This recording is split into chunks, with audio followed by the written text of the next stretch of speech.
de Izquierda Unida, en el que van a intervenir el señor Juan Torres López, catedrático de la Universidad de Sevilla, y nuestro alcalde, Juan Manuel Valle. Juan Torres es un reconocido escritor, economista y catedrático de Economía Aplicada, con una larga carrera profesional, un colaborador de numerosas ONGs, autor de numerosos libros, manuales y artículos sobre economía y en la actualidad en concreto sobre la crisis financiera y económica. Él nos presenta una visión distinta, unas soluciones alternativas a las que se están aplicando por los partidos mayoritarios, que tampoco resultados están teniendo, porque el paro sigue aumentando, la incertidumbre bancaria no remite. Entonces, está para hablarnos de las alternativas de izquierda frente a la crisis, Juan Torres López.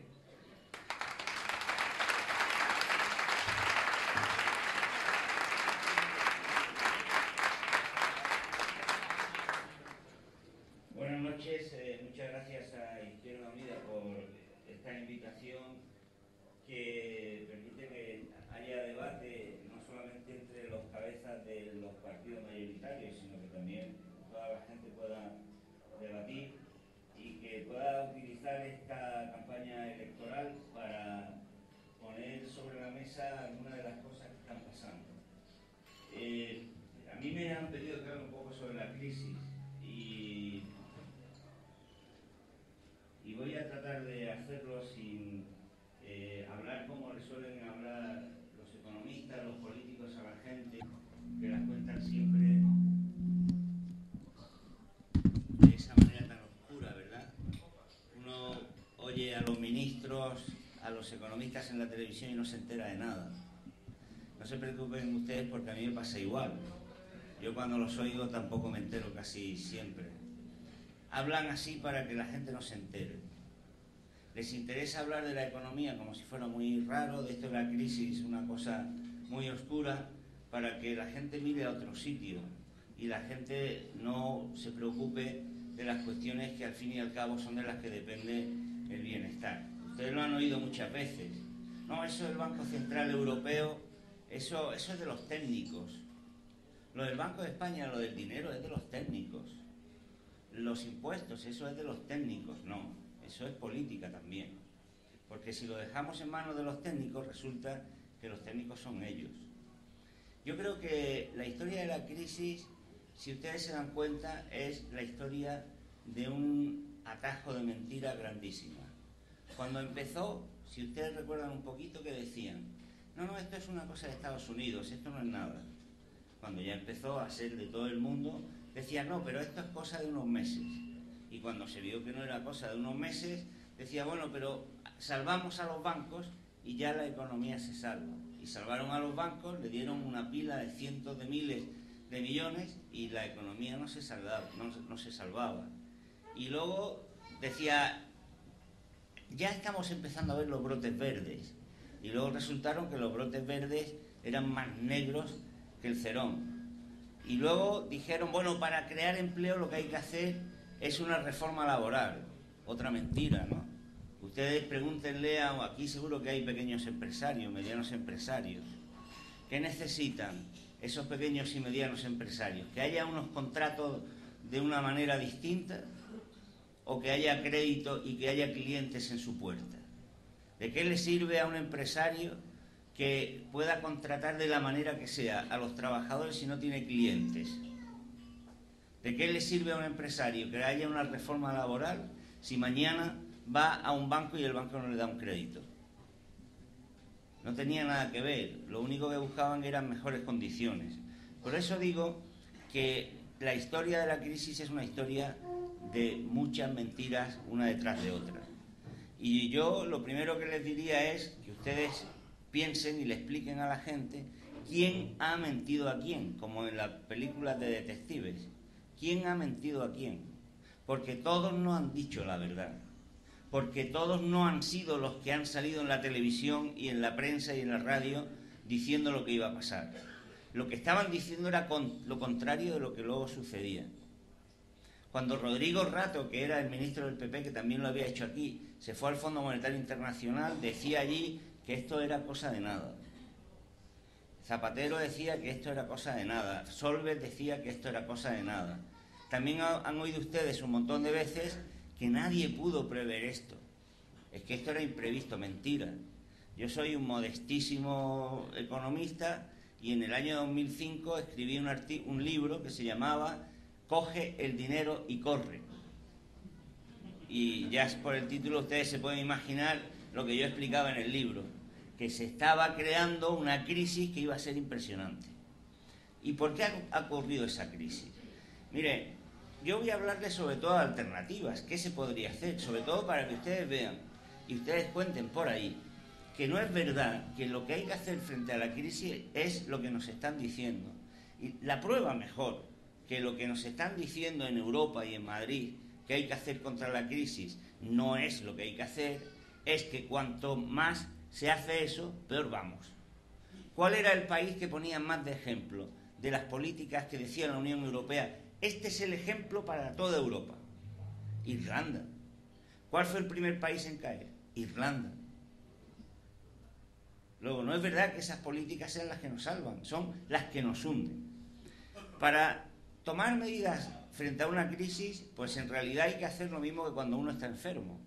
Primero, hacer el diagnóstico. ¿Qué pasa? ¿Qué te ha pasado? ¿Qué expresiones tiene? ¿Dónde te duele? Segundo, ver qué medicinas, qué remedios tratan esa dolencia que uno tiene. Y luego prevenir que no vuelva a pasar de nuevo. Así que con ese procedimiento no es difícil actuar frente a la crisis. ¿Qué es lo que ha pasado aquí? Pues aquí, aunque yo no tengo aquí mucho tiempo para explicarlo, pero en muy breves palabras se puede contar, porque incluso muchas de estas cosas ustedes las saben. ¿Qué es lo que ha pasado en el mundo y aquí? Pues mire, la primera cosa que ha pasado es que hay una cosa que se llama el ahorro, que algunos hacen al final de mes y que normalmente va a los bancos. Ustedes saben que los bancos tomaban el ahorro de la gente que ahorraba y tradicionalmente, históricamente, ¿a quién se lo daban? A los empresarios, a las familias. ¿Para qué? Para que las empresas crearan actividad productiva, invirtieran o para que las familias consumieran. ¿Qué es lo que ha pasado en los últimos años? Pues en los últimos años lo que ha pasado es que ha habido tanta desigualdad y ha habido tantas fortunas y tantos ricos que han acumulado tanto ahorro que ese ahorro se hacía una masa de dinero extraordinario. Y ha ocurrido un fenómeno muy curioso en la economía mundial. Y es que resulta que los mercados financieros, el dinero, en lugar de ser algo que sirviera para financiar la construcción de riqueza, de industria, el campo, se ha convertido en una fuente de la especulación. Ustedes lo han visto estos últimos años. ¿Dónde iba el dinero? ¿A las cooperativas, a las industrias, al campo o a la gente que estaba construyendo para especular? Pero ni siquiera para que la gente se fuera allí a vivir. Porque todavía, si hubieran hecho viviendas para que la gente se metiera adentro y viviera, es que hacían viviendas que los ricos y los millonarios compraban y vendían como si fuera papel. Y eso ha hecho que especular en los mercados financieros sea mucho más rentable que poner un negocio. Yo les voy a explicar por qué. Ustedes se acuerdan cuando hace ya unos cuantos años teníamos que poner un giro, ¿no? O teníamos que poner una transferencia de incluso a una provincia a otra, que costaba un montón de días. Hoy día con internet, pues uno teclea casi desde el teléfono. Ahora podríamos coger un teléfono y nos podíamos comprar una casa por el teléfono a través de internet en Nueva York, pero así sobre la marcha, o comprar acciones en la bolsa de Nueva York. Entonces los millonarios, los que tienen mucho dinero, usan el dinero para obtener el mayor dinero posible. ¿Y dónde los tienen? Poniendo en marcha una industria, una actividad productiva. ¿Cuánto tiempo lleva? Supongamos que le damos al mejor empresario que haya en Sevilla, le damos 1 millón de euros y le decimos, venga, ponlo ahí a trabajar, a crear empleo, a crear riqueza. Vale, pon un negocio, el mejor empresario. ¿Cuánto tardará en obtener un beneficio de eso? Pues tardará por lo menos unos meses, porque tendrá que idear el negocio, tendrá que contratar gente, comprar maquinaria, comprar materias primas, producir lo que sea, venderlo, cobrar, pues a lo mejor al cabo de un año, de 9, 10 u 11 meses o 12 meses, ese empresario tan listo y tan bueno puede obtener un poco de una rentabilidad, la que sea. Le preguntamos aquí a cualquier empresario que haya aquí sentado, que seguro que habrá alguno, y que nos diga cuánto gana al cabo del año con una inversión, por muy alta que sea. Pero ¿qué ocurre? ¿Qué ocurre? Pues que ahora hay mercados financieros donde los multimillonarios lo que hacen es comprar papel y vender papel. Simplemente venden y compran papel, como han estado comprando y vendiendo contratos de vivienda en los últimos años. Y ahí no se pueden ustedes imaginar el volumen de dinero que se juega y lo rápido que se juega. Hoy día, frente a ese empresario que tarda un año a lo mejor en sacar un poco de beneficio, resulta que en los mercados financieros se tarda 4 segundos en invertir 1.000 millones de dólares. Claro, 1.000 millones de dólares es una cantidad tan grande que no nos hacemos la idea. Pero imagínense ustedes gastarse 1.000 millones de dólares, 1.000 millones de dólares en 4 segundos. Pues claro, a esa velocidad los mercados financieros lo que dan es una rentabilidad impresionante. ¿Dónde va el ahorro de la gente? ¿Dónde lo llevan los bancos? Pues lo llevan a esos mercados financieros. ¿Y por qué lo llevan allí? Claro, esa es la pregunta. Pues lo llevan allí porque permiten, las leyes que se han establecido permiten que los bancos se dediquen simplemente a la especulación financiera. Y como le dan el dinero a la especulación financiera, a esos negocios simplemente financieros, no se lo dan a la actividad productiva, a la industria, al campo, a la creación de riqueza y a la creación de empleo. Y eso es lo que hace que en las economías, en los últimos años, pues haya cada día más desempleo y haya cada vez menos actividad. Y paralelamente es lo que produce que haya mucho beneficio en una parte muy reducida de la sociedad, que son los multimillonarios, los grandes fondos, los grandes bancos. Y esos fondos, esos bancos son los que obtienen un enorme beneficio, pero los que crean un enorme riesgo, porque claro, cuanto más beneficios tienen, más riesgo tienen que asumir. Y han llevado al planeta a una situación de auténtico desastre. ¿Qué pasó en los últimos años en la economía? ¿De dónde viene esta crisis? Pues sencillamente de esto que les digo. Los bancos alimentaron la especulación en todos los países, crearon eso que ustedes han oído, que eran las hipotecas basura, que era porquería financiera, que difundieron por todas las economías, por todos los bancos del planeta, como una cosa muy rentable, muy rentable, muy rentable, hasta que dejó de ser rentable. Pasó en Estados Unidos lo mismo que pasó aquí un poco más tarde, y resultó que los bancos que tenían miles y miles de papeles súper rentables, pues de pronto, ¡pof!, se quedaron sin nada. Lo que pasó en el mundo es que la banca se quebró. La banca quebró totalmente. No, ustedes saben lo que es una empresa que quiebra, es una empresa que su capital no vale nada. Pues eso es lo que le pasó a la banca. Y en lugar de dejar que la banca quebrara y se creara una banca nueva para sustituir a esa que había quebrado, lo que ocurrió es que esa banca vieja y quebrada tiene un poder político enorme y convenció a los gobiernos para que salvaran a la banca. En realidad, quien han salvado es a los banqueros, y han dejado una banca que no sirve para nada, que es como un agujero sin fondo. Y llevan meses y meses y meses, como ustedes lo ven en la televisión y en los medios de comunicación, dándole cientos de miles de dinero. Ahora dicen que 1 billón más de euros en Europa a la banca. Y dicen, hay que darle más dinero a la banca para que la banca le dé el dinero a los gobiernos y a las empresas. ¿Y qué pasa con la banca? Vayan ustedes mañana a cualquier banco de aquí de los Palacios a ver si hay aquí algún banco que le dé un crédito a un empresario para que cree puestos de trabajo. Y eso es lo que pasa, que los bancos están quebrados en todo el mundo y las autoridades esclavas de esos bancos no quieren reconocer la realidad de las cosas, y es que la banca está quebrada. Y que cuando la banca está quebrada, la banca privada, por irresponsables, por fraudulentos, por haber cometido estafas en todo el mundo, los banqueros tendrían que estar donde están en Islandia, en la cárcel. Y sin embargo aquí están hundiendo gobiernos, como el de Grecia, como el de Italia, por muy Berlusconi que sea, pero lo han quitado no los ciudadanos, sino los banqueros. y como nos descuidamos, quitan los gobiernos de medio mundo. Eso es lo primero que ha ocurrido, que la banca quebró. Y cuando la banca quebró, pues resultó que no daba créditos. Pasó eso hace 2 o 3 años, se cerró el crédito. Y cuando se cierra el crédito, la economía no funciona, porque el crédito es como la sangre de la economía. ¿Quién de ustedes se puede comprar un coche, o una moto, o una lavadora, o un televisor a tocateja? Compramos a crédito, no por gusto, sino porque por regla general la gente no tiene para más. ¿Qué empresario puede aguantar 2 o 3 meses sin crédito cuando los demás no le pagan? ¿Qué empresario tiene dinero amontonado en el bolsillo?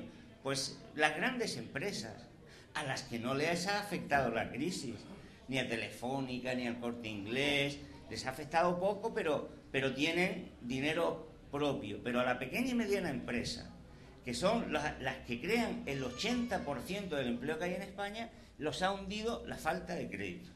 Esa es la primera cuestión que provocó la crisis, falta de crédito. Ese es el primer síntoma del enfermo. Luego hablaré de qué medicina darle. Segunda cuestión, ¿qué pasó? Pues claro, cuando se cierra el crédito, la economía se viene abajo, pues la gente empieza a aparecer el desempleo, la gente gasta menos y resulta que las empresas tienen menos clientes y se vuelven a venir abajo las empresas.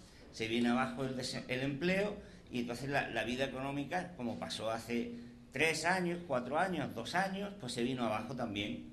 Y eso agudizó la crisis.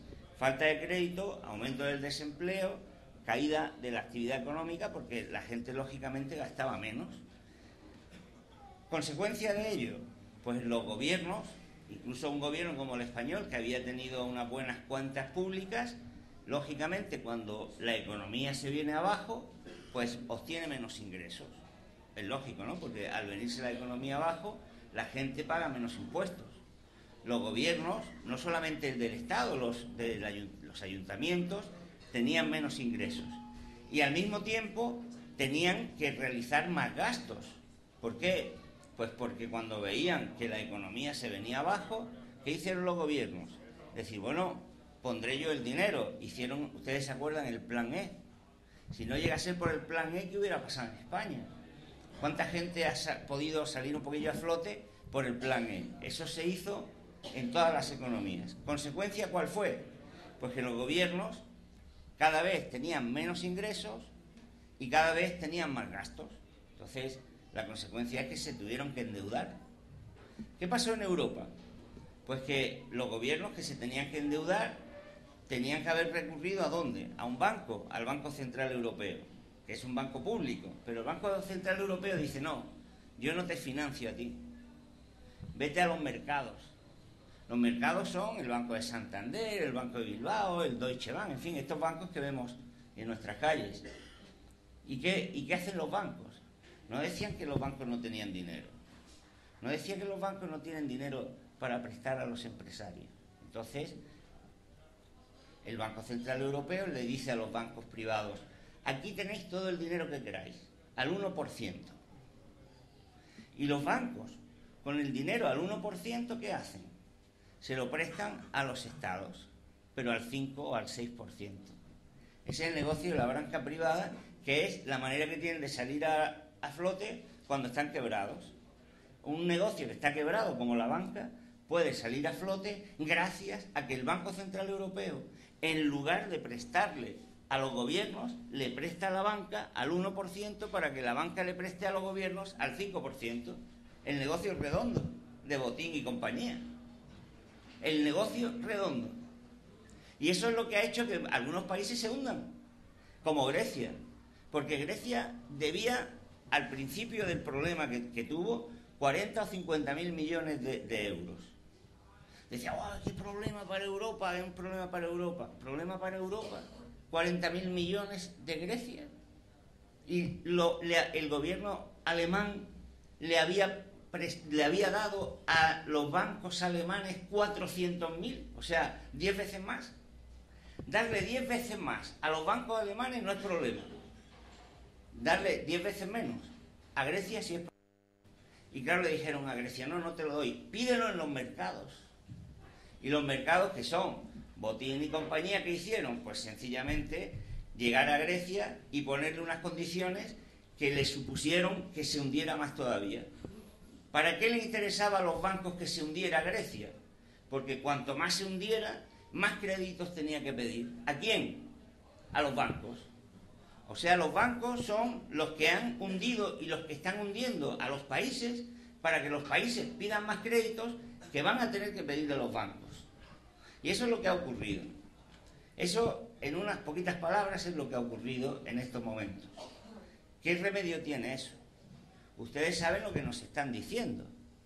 Austeridad, moderación salarial, reforma laboral.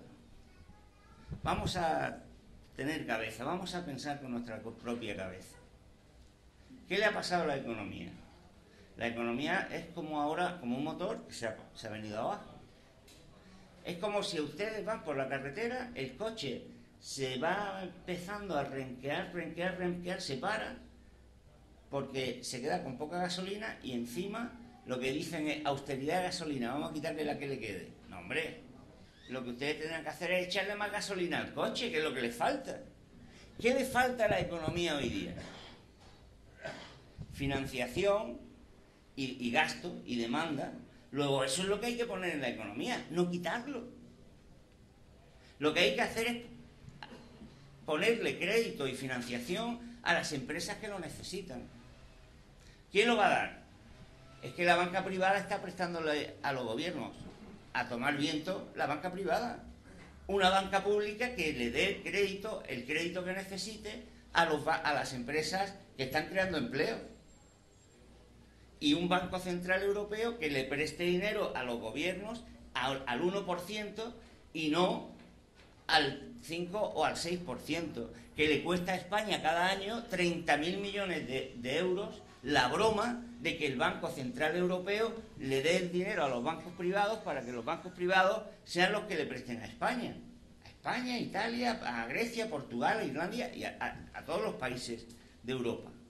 Por lo tanto, segunda solución, que el Banco Central Europeo se siente con los países se ahorren esos intereses, hagan un plan para financiar la deuda, tengan dinero para dárselo a sus empresas y la banca privada se vaya donde tiene que ir. Si no ha sabido gestionar sus patrimonios, pues que quiebre.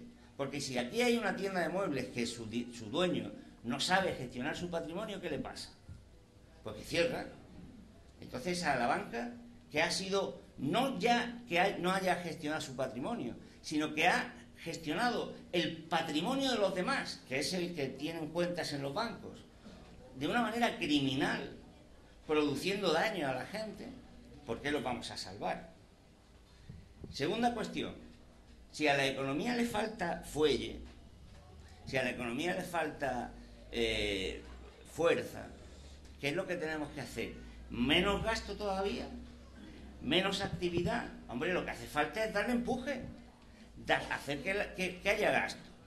Y aquí, claro, aquí chocamos con una cosa que es muy, muy interesante, porque ustedes han oído siempre, si la economía va bien, dicen, conviene que moderar los salarios para que no suban los precios. Si bajan los precios, dicen, conviene que los precios bajen, que los salarios bajen, no se vayan a ir los precios. Pero bueno, los salarios siempre tienen que estar bajos. Y en realidad eso es lo peor que le puede pasar a una economía. Porque el salario es de donde viven las economías. El salario de todos ustedes, de la inmensa mayoría que tienen ustedes, ¿dónde va? El salario que ustedes tienen se gasta en actividades que son las que crean empleo, que son las que crean actividad. Por lo tanto, cuanto más bajo sea el salario en una economía, como ha pasado en España en los últimos 15 años o 20 años, la economía va a ir peor. Así que moderar salarios es lo contrario que se puede hacer para que una economía vaya bien. Lo que hace falta es que aumenten salarios y que los salarios tengan capacidad de compra, porque eso es lo que garantiza que las pequeñas y medianas empresas funcionen correctamente. ¿Y de dónde pueden funcionar las empresas también? Dicen, es que hay que reducir el gasto. Es que somos muy el Estado es manirroto, es que sobran funcionarios, es que se gasta mucho. Mentira. En España hay menos funcionarios que en cualquier otro país de la Unión Europea. En España el gasto social es más bajo y sigue bajando que la media europea. En España el gasto público es más bajo, por lo tanto, si queremos parecernos a Europa, lo que tenemos que hacer es aumentar el gasto público, porque el gasto público es lo que permite que haya capital social, que haya instalaciones para que las empresas puedan crear empleo. Claro, el gasto público, que es imprescindible, hay que financiarlo. ¿Y cómo se financia? Ahí está el problema, que en España el gran poder político que tienen las clases de rentas más altas han impuesto el criterio de que las clases altas no pagan impuestos. Porque cualquiera de ustedes, por poco sueldo que tengan, ¿pagan el 1% de impuestos? Yo creo que pagan ustedes más, ¿verdad? Pues un multimillonario, cualquier multimillonario en España, tiene su fortuna en una empresa que se llama un SICAV y paga el 1%. ¿Ustedes creen que un país en donde las grandes fortunas, los multimillonarios pagan el 1%, si es que lo pagan, puede salir adelante? ¿Ustedes creen que es lógico que en un país declaren Hacienda más los trabajadores que los propietarios de las empresas?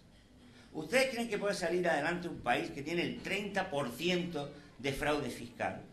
¿Ustedes pueden creer que un país donde las grandísimas empresas pagan menos impuestos que las pequeñas y medianas puede salir adelante? Pues eso es lo que hay que combatir. Eso es donde hay que meter la tijera. No en el gasto social, no en la educación, no en la salud, no en las pensiones, no en los gastos de dependencia. Esos son gastos imprescindibles, son derechos sociales conquistados por las personas. La estrategia no es decir, es que gastamos mucho, no. ¿Cuánto se necesita gastar? Vale, y ahora vamos a obtener los ingresos. Porque si fuese que ya, mire, es que hemos alcanzado el máximo de ingresos, es que ya no podemos más. Porque claro, aquí hay mucha mentira. Aquí están siempre diciendo, es que pagamos muchos impuestos. Mentira. Y hay que acabar con ese discurso. ¿Ustedes saben a dónde lleva ese discurso? Pues que al paso que vamos, de aquí a poco tiempo, y lo van a ver casi todos los que están aquí, por mayores que sean, porque va a ser dentro de muy poco tiempo, cuando haya sanidad privada y cuando haya escuela privada y educación privada, como les dé a ustedes una cosa medio que en la salud, no lo van a recibir en los seguros privados. Porque los seguros privados no van a atender y no van a querer asegurar a personas ya de mediana edad y con riesgo de ponerse con enfermedades graves. Así que no vayan ustedes a creer que una sanidad privada es lo mismo que la pública, pero con una cama en una habitación en lugar de 2. Que es lo que nos dicen para convencernos de que es mejor. No se crean eso. La sanidad privada es donde va uno con la tarjeta de crédito en la boca. Y ahí es donde nos quieren llevar. A convertir la salud pública en negocio privado, la educación pública en negocio privado, las pensiones públicas en negocio privado. Y eso va a significar menos gente con capacidad de ir a los hospitales, a los colegios, a las universidades o de cobrar pensiones. Y de esa manera además se van a hundir la economía, porque habrá cada vez menos gasto. Por lo tanto, la solución es recortar. Lo que hay que recortar es las alas de los multimillonarios que no pagan ni un euro de impuestos. Eso sí que hay que recortar. Por lo tanto, cuando dicen, es que eso no se puede hacer, sí se puede hacer. Con una reforma fiscal progresiva y con una reforma fiscal que vaya en la línea de la justicia y no al revés, que se aleje de ella, como ha pasado en los últimos años, en España podríamos obtener, según los inspectores de Hacienda, del orden de 70.000 millones de euros al año, que sería mucho más que el déficit que tenemos ahora, solo con que haya justicia fiscal. Y justicia fiscal no significa, como nos dice Rajoy o Zapatero, que usted pague más impuestos. No, al revés. Ellos han hecho reformas fiscales que han hecho que los de renta más baja paguen más cada vez.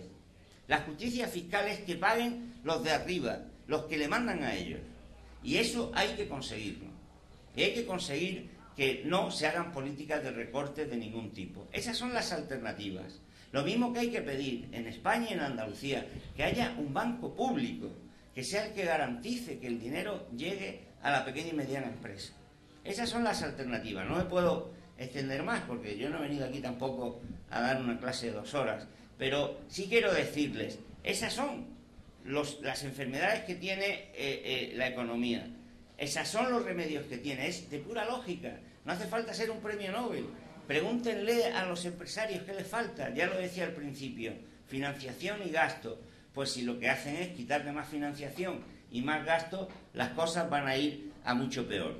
Por lo tanto, hay alternativas. Ahora, claro, esas alternativas no van a venir de la mano de Botín, que es el dueño de todas las televisiones, prácticamente, o el mayor anunciante.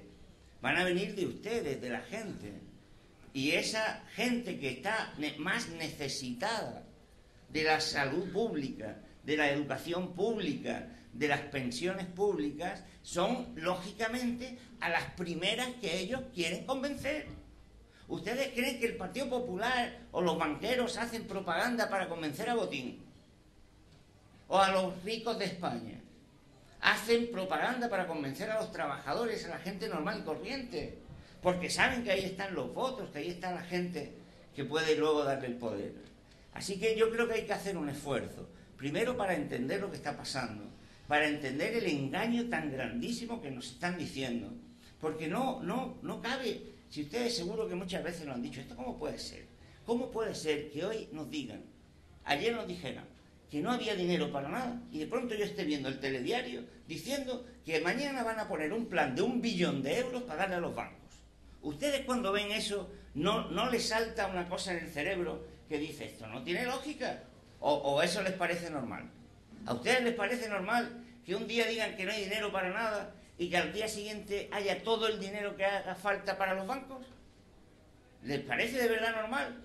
Pues si les parece que ahí hay un engaño, piénsenlo y díganselo a la gente, que la gente despierte del engaño tremendo en el que están cayendo. Porque gracias a ese engaño, gracias a que la gente no se da cuenta de que esto es un juego de manos, pues resulta que hay cada vez más multimillonarios y hay cada vez más gente en el desempleo en España, cada vez hay más gente en situación de pobreza. Y eso lo van a pagar las clases trabajadoras, las que están, personas como ustedes, como yo, gente normal y corriente, que no somos multimillonarios. Vale la pena esforzarse. Y ahora que estamos en campaña electoral, pues yo creo que es el momento de darnos cuenta de que tenemos un instrumento que es el más poderoso de los medios de comunicación. Y se llama boquita, se llama boca. Y la boca, para hablar con la gente, es un arma. Es un arma. Y es un arma que no podemos dejar de utilizar. Hay que hablarle a la gente, explicarle a la gente lo que está pasando y decirle a la gente que espabile y que vea que con su voto se le puede meter una piedra, pero bien grande, en la rueda de los que quieren convertir en España en una especie de paraíso de los negocios privados, porque eso de verdad va a ser una involución tremenda. Yo espero que estas elecciones, que resultan tan importantes, tan trascendentales, pues permitan avanzar a las fuerzas progresistas. Yo le deseo suerte a Izquierda Unida. Creo que a pesar de todas las dificultades ha hecho una posición en esta legislatura tremendamente difícil en el Congreso, y hemos visto que un partido tan importante para el progreso social como es el Partido Socialista no hace nada más que volcarse a la derecha en cuanto que no tiene un tirón desde la izquierda. Así que a la gente que sean de izquierda, a la gente que quiera un mundo diferente, yo creo que está claro el voto que tienen que tener. Pero es que yo les digo a mis amigos del PSOE, es que como os dejemos solos, nos lleváis al desastre.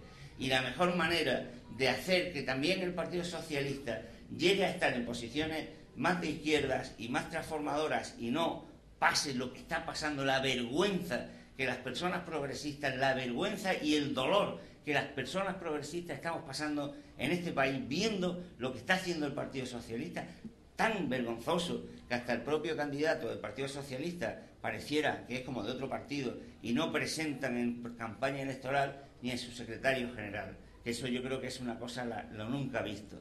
Para que no pase eso, para que también el Partido Socialista pueda ponerse donde ojalá estuviera siempre, que es en posiciones junto a las clases trabajadoras, pues lo que hace falta es que haya a la izquierda del Partido Socialista una fuerza política potente como pueda ser Izquierda Unida. Así que yo me permito pedir el voto de Izquierda Unida, porque para eso estamos en esta campaña electoral, para pedir el voto, pero el voto reflexivo y con cabeza, y sobre todo para que sirva de movilización y de combate frente a la injusticia, porque al fin y al cabo votar no es tampoco, es flor de un día. Lo importante es que día a día la gente esté convencida de que no se quiere convivir con la injusticia, con la falsedad, con el engaño, y que no hemos venido a la vida para que Botín gane más dinero. Hemos venido a la vida para ser felices, para que nuestros hijos tengan un mundo mejor que el nuestro. Y esta gente está empeñada en que sea al revés. Y yo por eso, porque tenemos ese empeño, es por lo que creo que vale la pena luchar y el día 20 votar a la izquierda, votar a la Izquierda Unida. Muchas gracias.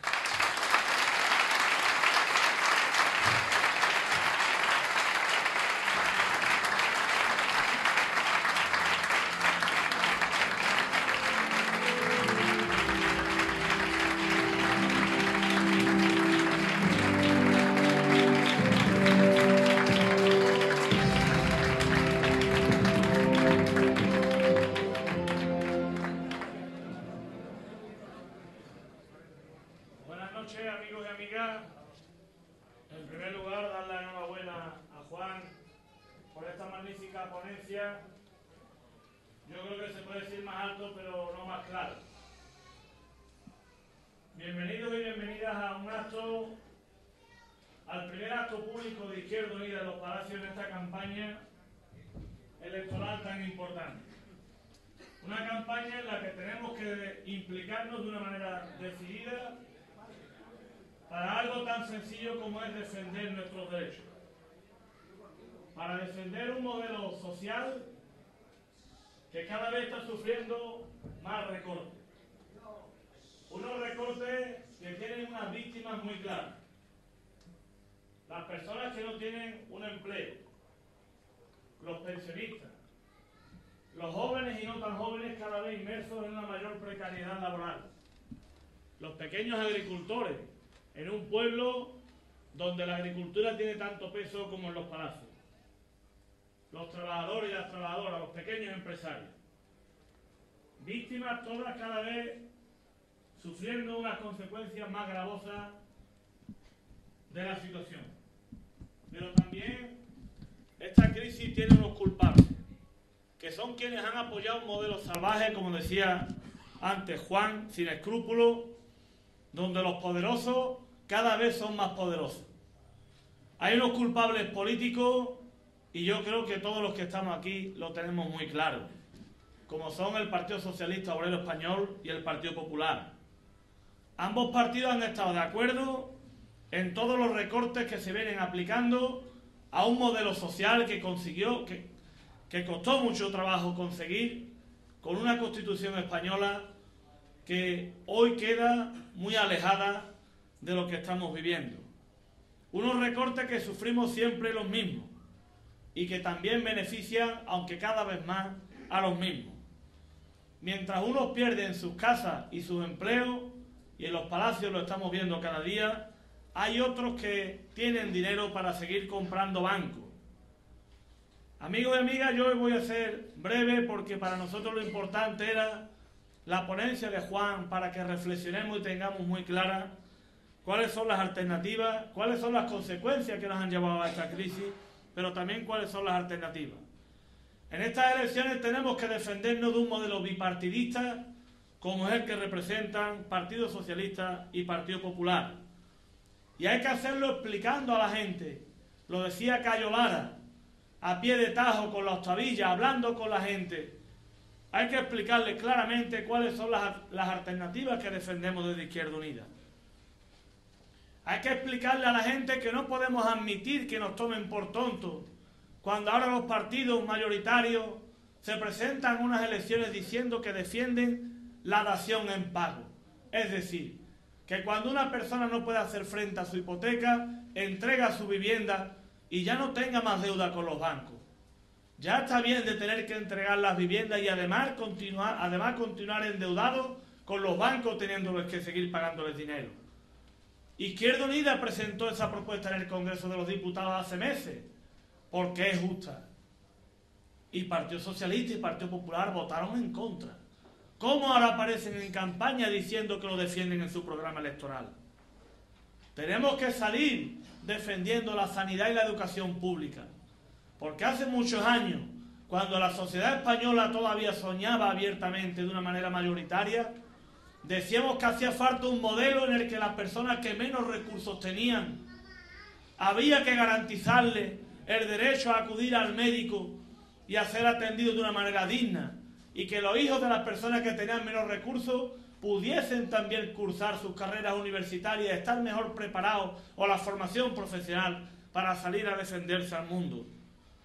Pues hoy tenemos un programa oculto como el que defiende el Partido Popular, y allá en las comunidades autónomas donde gobierna, tiene a cientos y a miles de maestros y de profesores en las calles protestando contra los recortes en la educación pública y en la sanidad pública, con los médicos también en la calle, porque están desviando el dinero hacia alternativas privadas, para que cuando tengamos que recurrir a los médicos tengamos que pagarlo, y quien no pueda, pues establecer unas diferencias cada vez más abismales.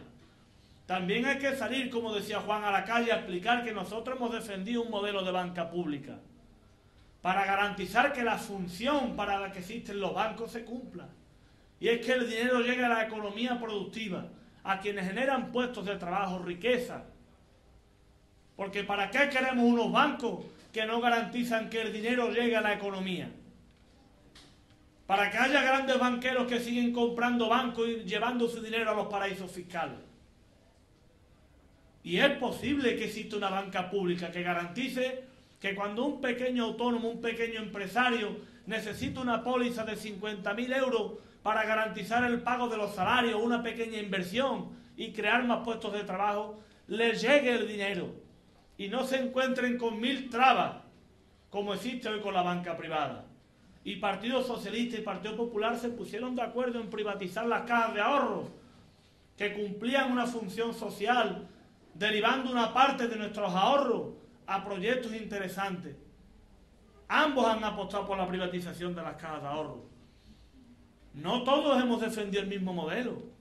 Cuando nos hemos manifestado contra la reforma laboral, que introduce cada vez más precariedad laboral, que facilita más todavía los despidos, si cabe, no estaban los dirigentes del Partido Socialista y del Partido Popular en las manifestaciones con los sindicatos. Muchos de los que estáis aquí hemos estado frente o con esas pancartas. Y también junto a muchos votantes del Partido Socialista que no se sienten representados por las políticas que están defendiendo desde el gobierno de la nación. Y tenemos que salir a la calle a explicarle a la gente que no estamos de acuerdo con la ley electoral. Hay que pelear por una reforma de la ley electoral para evitar que el voto de quienes apostamos por Izquierda Unida valga lo mismo de quienes votan al Partido Socialista o al Partido Popular. ¿Por qué a nosotros nos cuesta 8 o 10 veces más sacar un diputado que al Partido Socialista y al Partido Popular? Es que yo no soy un ciudadano y tengo los mismos derechos que quienes votan al Partido Popular o al Partido Socialista. ¿Por qué se empeñan en seguir manteniendo una ley electoral injusta? Y somos más los que creemos que hay que defender esta alternativa. Botín es uno, pero son muchos millones de ciudadanos los que están sufriendo las consecuencias de las políticas de Botín. Muchos millones. Y hay que despertar y hay que rebelarse para hacer frente a un modelo injusto. Desde Izquierda Unida estamos contemplando en nuestro programa medidas de apoyo a las pequeñas empresas, a los autónomos, a la economía social, a las cooperativas. ¿En qué pueblo de Andalucía la empresa más grande no es una cooperativa? Donde hay muchos agricultores, trabajadores de la construcción que ponen sus ahorros, arriesgan su patrimonio para crear sus propios puestos de trabajo. Otro modelo distinto, no para poner el dinero en los paraísos fiscales o, como decía Juan, para coger el dinero y salir corriendo. Nosotros apostamos por un modelo que invierte en el desarrollo de nuestros pueblos y de nuestras ciudades. Los pequeños empresarios y los autónomos no salen corriendo de sus pueblos cuando las cosas se ponen feas. Aguantan contra viento y marea circunstancias adversas para seguir creando puestos de trabajo, porque la mayoría de las veces son los puestos de trabajo de sus familiares, los suyos mismos. Ese es el modelo por el que tenemos que apostar y ni Partido Popular ni Partido Socialista lo han hecho. Ambos se han dado patadas en el culo para fotografiarse con Botín y con los grandes banqueros. En lugar de reunirse con las pequeñas empresas y con los autónomos, se reunieron con los representantes de las grandes empresas, de los que más dinero tienen de este país y que no lo tienen invirtiendo en crear puestos de trabajo. Hay que apostar por la progresividad fiscal. Lo dice nuestra Constitución, no estamos pidiendo nada del otro mundo, estamos pidiendo que se cumpla la Constitución española. Quien más gana, más paga, porque además es algo de justicia. Por eso que dice nuestra Constitución, no se está cumpliendo. Las reformas fiscales decían, le quitamos 3 puntos en el IRPF a los que ganan menos, pero también le quitaban 3 puntos a los que ganan más. Y no es lo mismo el 3% de 20.000 euros que el 3% de 20 millones de euros. Es que no es lo mismo. Por lo tanto, que no nos vendan estos cuentos, porque quienes lo están haciendo debemos salirle nosotros al paso y explicar esos argumentos. No nos pueden decir ahora desde el Partido Socialista, es que vamos a recuperar el impuesto del patrimonio, cuando hace un tiempo lo quitaron. Y el impuesto del patrimonio no lo pagamos ninguno de los que estamos aquí, ni muchos millones de españoles. El impuesto del patrimonio lo pagan las rentas más altas, pero las altas de verdad, los que tienen dinero, los que tienen grandes fortunas en este país. Y retirando esos impuestos, lo que se hace es favorecer siempre a los mismos. Y luego decirnos que nos recortemos los salarios, que se congelen las pensiones y que nos ajustemos el cinturón. No son medidas justas. Y tenemos que salir a la calle a explicarlo. Tampoco es verdad, que, como decía Juan, que este modelo no supiéramos las consecuencias. Es que durante años, quienes estamos en Izquierda Unida, hemos defendido que este modelo no iba por buen camino. Y ya lo sabéis aquí en los palacios, cuando decíamos, no se puede defender un plan de ordenación urbana que en 8 años pretenda duplicar el número de viviendas que hay en los palacios. ¿A dónde vamos a ir por la gente? Si en los palacios hay 11.000 viviendas, ¿cómo queremos construir 12.000 más en 8 años? Es que eso no es ni mejor ni peor, es que es mentira. Lo único que se hizo fue favorecer la especulación de algunos elementos que vinieron a comprar las grandes bolsas de terreno a cambio de no sabemos qué. No sabemos qué pagaron a cambio de esa información para seguir especulando. Las viviendas se construyen para solucionar los problemas de la gente que no tiene vivienda, no para tenerlas a medio construir y favorecer los intereses de los que especulan con ese dinero. Y nosotros hemos defendido durante años que no íbamos por buen camino, que no era un modelo sostenible. No se podía aguantar el modelo de crecimiento, y todos lo sabíamos. Y se dice que los trabajadores de la construcción ganaron mucho dinero. Es verdad, no eran los mismos salarios. Pero seguro que quienes pagaban esos salarios a los trabajadores de la construcción ganaban 500 veces más. Y estaban callados. O los capitales que se han invertido en Málaga, fruto de la especulación, dinero que estaba oculto. ¿Cuánto han ganado quienes han movido esos capitales? Y pretenden hacernos sentir ahora culpables a nosotros de la situación. ¿Quién pagaba esos salarios? ¿Quién ha permitido ese modelo? También es cierto que hay que explicarle a la gente quién ha apostado por retrasar la edad de jubilación. Hace unos años hablábamos de reducir la jornada laboral. Y ha sido tradicional en la izquierda defender que los trabajadores y las trabajadoras, los pequeños empresarios, los autónomos, que son autoexplotados también, tuviesen un periodo de vida digno al final de su trayectoria laboral. Que quieren retrasar la edad de jubilación y que uno deje el palaustre y vaya derecho a la tumba. Que no tenga ni siquiera unos últimos años de vida para poder disfrutar. Pues nosotros nos hemos opuesto a retrasar la edad de jubilación. El Partido Socialista y el Partido Popular no. Y eso hay que explicárselo a la gente. Y tenemos que explicarlo en la calle, en el lenguaje que entiende la gente. Y por eso desde Izquierda Unida presentamos alternativas creíbles. Dijimos que el modelo no iba bien y presentamos alternativas. No como ocurrió en el debate de ayer en la televisión. Un debate de 2 partidos que era ver quién decía más mentiras porque no tienen credibilidad. ¿Por qué no han hecho lo que están proponiendo cuando han gobernado? porque ambos han gobernado. El Partido Popular le dio al botón que nos llevó a la crisis y Zapatero mantuvo las mismas medidas hasta que le estalló en sus narices.